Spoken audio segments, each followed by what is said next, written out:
reality and your community. Real Food Empire, a great way to start your week. Sundays from 9 to 10 a.m. on KCAA 1050 a.m. Real talk for real people, right here in the Inland Empire. We are 1050 a.m. KCAA.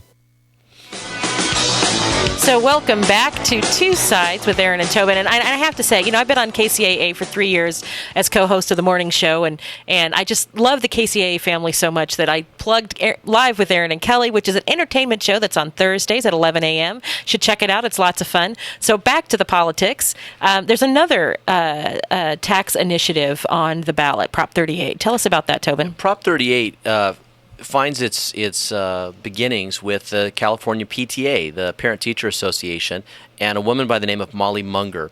And basically, this is an attempt to get money directly to the schools. They don't like that Prop 98 basically takes only a portion of your taxes and sends it to schools. They want to create another secondary sort of supplemental fund that would... Right, and don't. If you want money for realignment, then don't sneak it onto a bill for schools. Exactly. And so this is money that would go directly for the schools.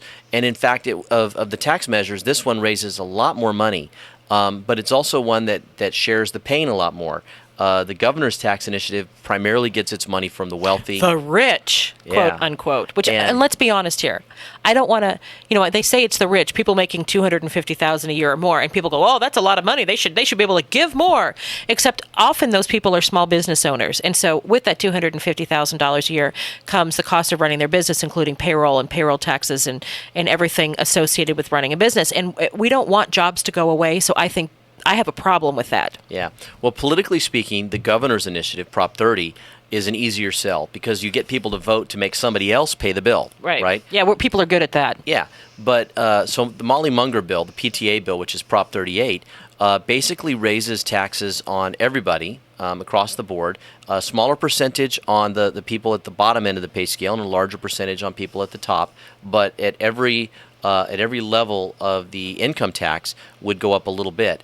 And the majority of the money the vast majority of the money would go directly to the schools. And in the first couple of years, because they recognize the state has some other needs, some of the money would go to the state to fund some of those other needs. And what's interesting is that the two tax initiatives have really taken an adversarial sort of stance towards each other because they know that voters aren't likely to vote for two taxes on the ballot. And so they're both kind of bashing each other publicly.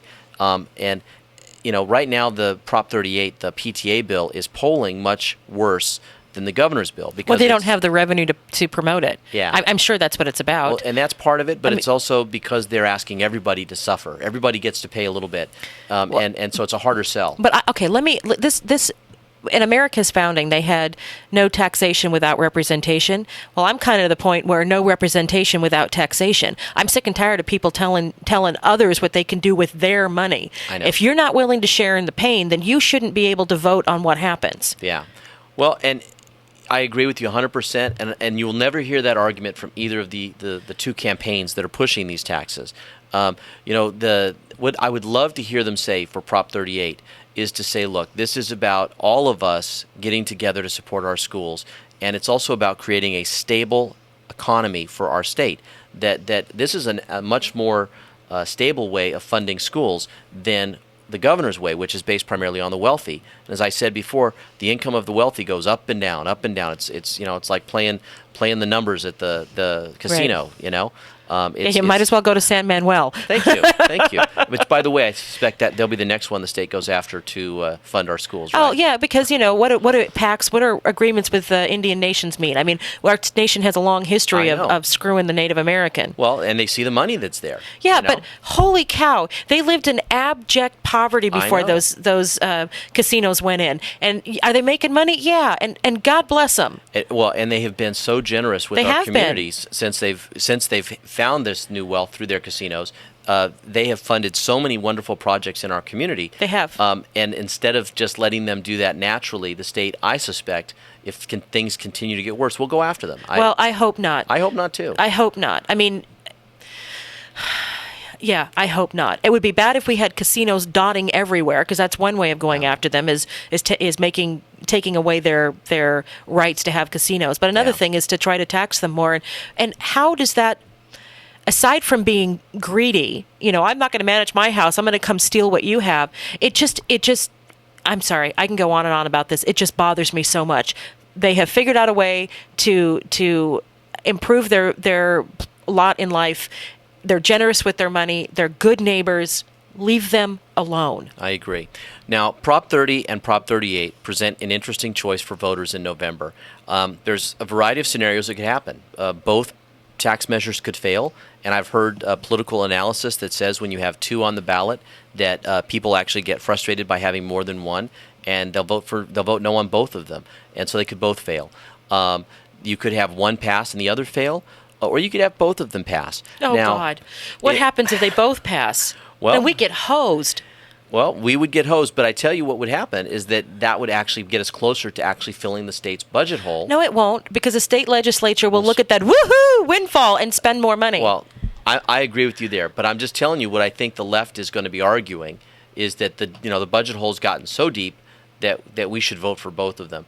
And I wouldn't be surprised if that argument comes out soon, because the two sides, like I said, are fighting each other. And with the two of them fighting each other, that means they both lose. So they may decide to create an argument that says things are so bad, we need both. And but nobody, I get you, but nobody trusts that it would solve diddly squat. I agree. Now, the flip side of all this too is there have been a lot of recent mistakes or revelations that have occurred, if you want to call it that I think undermine the governor's pitch on taxes. For instance, they've discovered all these millions of dollars in the state parks funds that were hidden in these special funds. And then they did an audit of all these other funds. They found $200 million that were sitting out there, sort of unused, sort of stashed away. And so here's the state saying we don't have any money, but they can't even account for all the money they do have. Right. Well, and let me ask you this. I mean, the parks have had a bullseye on them. So, is that prudent parks directors squirreling away money to handle the inevitable budget cuts? Well, the reason that it came out was because they were basically giving, and I'm just going to blank here on what it was. It was like early retirement or giving some additional benefit. So these are payroll liabilities. They were put away for payroll liabilities. They were well, I'm not sure why it was put away, but it was being used in an unethical way to basically give people a boost their income. And that's so despicable. That's how they discovered that they had all this money there, and some people just lost their jobs over it. Good. And now there's a big investigation into the state parks department. Well, but it undermines the governor's argument about how he's been this fiscally responsible governor and that we need to support these taxes. The other big thing, of course, that you love, I know you love this, is the bullet train. The bullet train, Erin. Yeah. You know what? The thing about it is we've just come through a boom. We had a boom in the tech when the tech boom happened. We had lots of state taxes then. Then we had a leaner time, and then we went through the housing boom. And through those times, the bullet train was not proposed. They did not say, we have some extra revenues, let's build some infrastructure. They didn't do it. And now that the state is bankrupt, they're saying, let's build a bullet train. And people voted for it. I get it was an initiative. But why do we need the bullet train, for crying out loud? The amount that California's voted for, though, doesn't even come up to 1/10 of what this thing is going to cost. It's supposed to be like $180 billion or something? Yeah. Give me a break. Yeah, and the first leg of it that they're going to build, it's literally out in the middle of nowhere, California. Right, and it doesn't connect up any of the major metropolitan. It was like Chowchilla to Bakersfield or something like that. It's ridiculous, and so again, people look at that kind of wanton spending, and they say, why would I vote for a tax when you can't manage the money we're already giving you? Well, and then it brings us to another issue, because it's not just the bullet train; it's public employees' pensions and public employees' benefits and pay. So let's talk about Prop 32. Prop 32, okay. Prop 32 is really designed to try to level the playing field in California for political spending. And basically it says to corporations and to the unions, you can't donate directly to candidates anymore, and that you can't use payroll deduction. Now, the payroll deduction part is the part that really has the unions upset. And I am a public school teacher. I sit on the executive board for my local teachers union, and I'm also a representative at the state level for the California Teachers Association. And my union is putting some serious money. Like $7.5 million, right? Yes, behind defeating Prop 32. And the reason is they don't want to lose the ability to take money directly off my paycheck before I get my paycheck to pay for their political activities. Now, they have done this in other states, and it's been disastrous for the unions. When people have the ability to not pay, they don't. Exactly. And, if I'm given the choice of keeping my money and then deciding on a case-by-case basis whether or not I want to give to the teachers union, guess what I'd rather do? I'd rather keep my money and have them come to me and say, hey, we need money to fight this battle. Would you give us a check? And if they make a good case, I'll give them the check. But if they don't make the good case, then I keep my money. And I'll tell you, there's a lot of teachers, conservative teachers in California, that were really offended a couple years ago when the union put millions of dollars trying to defeat Prop 8.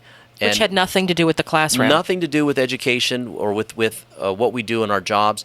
And regardless of how you feel about Prop 8, the idea that your money's being used for something that maybe you don't support, it's offensive to people. Right. And so a lot of teachers after that became fee payers, which basically means the union gets a large chunk of your money, not as much as they would normally, but you also don't have a voice now in the union, and that was the way that they protested, right, was by becoming fee payers. And just to be clear about Prop 8, you're not saying one way or the other whether you agree or disagree. No. It's an issue that the members were forced to support that has nothing to do with education, has nothing to do with the classroom, has nothing to do with improving educational outcomes for kids. And honestly, that's why you became a teacher. It is. And, I have supported my union, and again, I'm very active in my union. I've supported my union in a lot of ways. But I want to give more control back to our members to let them decide. And I really think that's what Prop 32 does. And you're going to hear the union side saying it takes away the voice of workers. Well, no, it doesn't. It takes away the voice of the union leadership, and it puts the voice back in the hands of the individual teacher, the individual firefighter, the individual police officer.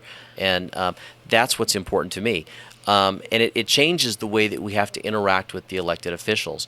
And I'll tell you that part of the reason pension reform has been so difficult is because the unions don't want it, and they've spent a lot of money. And the biggest spender in California politics in the last decade is the California Teachers Association. And I have to say, when the Teachers Association is spending that much to help elect people and help propositions that they support, it means that the voter becomes invisible. And if you find that the teachers union is negotiating on both sides of the table because they supported their local elected official and they supported, they have that elected official then belongs to that union, let's be honest. They funded their campaign. And so the elected officials on the other side of the bargaining table with the teachers union, guess who loses? The taxpayer and the parent. And most important, the student. Well, I'll tell you, one of the interesting things that's happening now is you're seeing groups, private groups that aren't affiliated with the union necessarily directly, like the Tea Party or even the Occupy movement. Just groups of citizens that are frustrated because they don't feel like their voice is being heard in the political process, are now finding like-minded people, raising money, organizing, and going out and trying to make sure that their perspective, their voice is heard in the political arena. Now, let's not. I believe that unions have a role to play in ensuring that fair wages are paid, that they have medical. I mean, there is a role for unions in our society, but when it comes to how heavy-handed they are in the political arena, it's a problem. It is, and the problem is like you said, they're on both sides of the table when they have bought and paid for politicians, and some people get mad when they hear that. My political friends get mad when they hear that because no one wants to feel like they're bought and paid for. But I've seen what my union does to pressure politicians. I know what they did, the things that have been said to me and done to me if I didn't toe the line.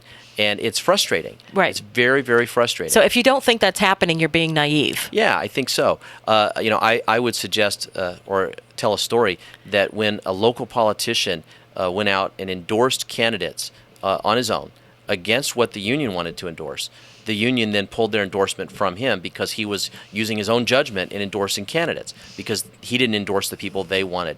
And so, that's how little it takes to get you to lose union support in some instances. If you don't do 100% what they want, even to the fact of just endorsing other people, you can lose their support. Now, we're going to talk about, we have a few more minutes left. I want to talk about the proposition that is closest to my heart. I mean, all of these are important, and the tax issues are incredibly important, but this one comes down to fundamentals of what is in our food and our right to know what's in our food, and that's Prop 37. It's the Genetically Engineered Foods Labeling and its initiative statute. Now, the food industry, agribusiness, is losing their minds over this. They are going to tell you that it's going to increase the cost of everything. It's a label, for crying out loud. The marketing departments change labels all the time. So what this statute says, it requires labeling on raw or processed food offering for sale to customers if made from plants or animals with genetic material changed in specific ways. It prohibits a label or advertising of such food or other processed food as quote unquote natural. Exempt foods that are certified organic, unintentionally produced with genetically engineered material, made from animals fed or injected with genetically engineered material, but not genetically engineered themselves. So what that tells you is, I guess I've heard that as much as 85% of the corn and the soybean in our market is made from genetically engineered. It's genetically engineered, and they've done long-term studies on this. And please do your own research. Don't just listen to me. But they've done long-term studies on this, and livestock that eat genetically engineered food after a couple of generations becomes sterile. Now, I want that fixed before I have my kids eating genetically engineered food. Well, let me ask you a couple questions here, because with genetically modified food, and this has been going on for maybe a couple decades now with all this genetically modified food, we've seen a rash of new things that have occurred. We've seen mutant powers in movies. We've seen zombies. Really? A lot of very interesting things are happening. Really? Out there, Erin. Yeah. And vampires. Oh, vampires. Oh, I'm sorry. You were being very serious on this, and I twisted it just a little bit. I apologize. No, look. My wife makes a very good point about the labeling of this food. Just say no to zombies. Just say no to zombies. No, the Guess who's sleeping on the couch tonight? Okay. Zombie Tobin? Zombie Tobin. No. Okay, so let's, I have to say, we have seen an uptick in, all kidding aside, we have seen an uptick in food allergies. You're starting to hear more and more people are told to stay away from wheat gluten, for example, because it has been genetically modified, and the genetically modified wheat gluten is far more intense than the regular wheat gluten, and our bodies don't like it. Yeah. So you also, there's hormones in food hormones that's been injected in. Now this doesn't talk about that, but you have to be careful of the meat that you eat, that it's not that it is hormone free. And I feel very passionate about this because I have had health issues related to genetically modified wheat. Well, and knowledge is power. I mean, I can't believe that someone would be opposed to giving people more information so that they can make better choices. We're not banning this food. And mind you, in 50 other countries across the world, these foods are either banned or restricted. Yeah. And all we're asking for is a label. Yeah. All we want to know is does it contain genetically modified food organisms? And here's the thing. A lot of people won't care. But for those of us who do care, we need to know what we're eating. Well, the agribusinesses that you were talking about are going to spend millions of dollars to fight this. And we've already seen the money starting to roll in on the no side on 37. And so, to get out and advocate and say, hold on, folks, average citizens, this is something that just makes sense, to let us know what's in our food. Right. And if it's been genetically modified. Right. Right. Now, the other side will say that the population explosion on the earth has created a situation where you have to have GMO food because you have larger yields, et cetera, et cetera. No, that's not true. As a matter of fact, what it really has to do with is transportation. Have you ever gone to a grocery store and come out with a tomato that felt like a rock, or felt it had a thick skin, it's kind of tasteless? That's what genetically modified food is. Tomatoes aren't meant to be stacked. So, I've started going to local farmers markets, and you'll see in some grocery stores, forward-thinking grocery stores, that they'll have sections that come from local farmers, and the food is generally a little more expensive, but holy cow, it tastes better. Yep. And everything. So we have a right to know what is in our food.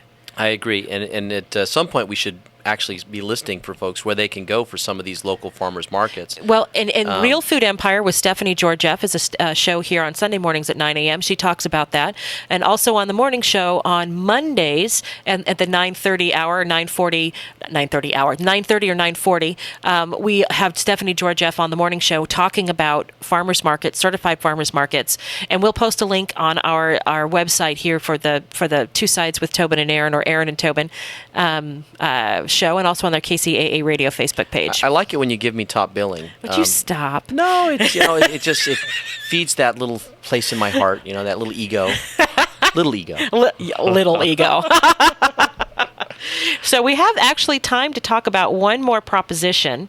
Which one do you want to cover? Because there's so many. Well, you say propositions. I actually did want to talk a little about some of the local races, and I know we can come back and talk about them in more detail later on. But I think the city of Fontana, the school district of Fontana, is actually going to have some interesting races in November. And I'm hoping that at some point we can get some folks on to talk about what's going on over there. But particularly the school district in Fontana has had a lot of turmoil in the last couple of years. There was a lot of noise that was made about when they changed out their counselors, and they had some new members that made it onto the school board, and things have changed up a little bit. And so, I'd like to see, there's a ton of people running. I think they've got almost a dozen people again running this time for two seats. Ayanna Blackman Balagon. And I got to tell you, Ayanna Balagon actually teaches at the same school that I work at. Oh, so you know her well. I know her well. And she had run in the last cycle as well. And I wish her well in her race. But she's one of the almost 12, I think 11 or 12 people that are running. Yes, and then there's Carlos Bravo, whom I don't know, Lorena Corona. And I'll have to say, Lorena Corona, her story is amazing. She is the director of governmental affairs at Chaffey College, and she started at Chaffey College. She and I were talking about this. We started at Chaffey College. She said, I didn't speak any English, and I went to Chaffey and learned, and then she went from Chaffey to Harvard. Wow. And she cares about the community. She is smart as a whip, obviously bilingual. And so I think that we should give her some serious consideration, and we'll get her on the show and find out what her issues are. Well, and Carlos, I know Carlos. He's a Democratic person. He works big in the Democratic Party over there in Fontana. Oh, awesome. And I've known him for some time. So some of the others are Azealia Harris, Carol Lee, Rick McClure, and Wayne Rubel. So we are at the end of our show, so we'll pick this up next Saturday and the Saturday thereafter. You've been listening to Two Sides with Erin and Tobin on KCAA AM 1050.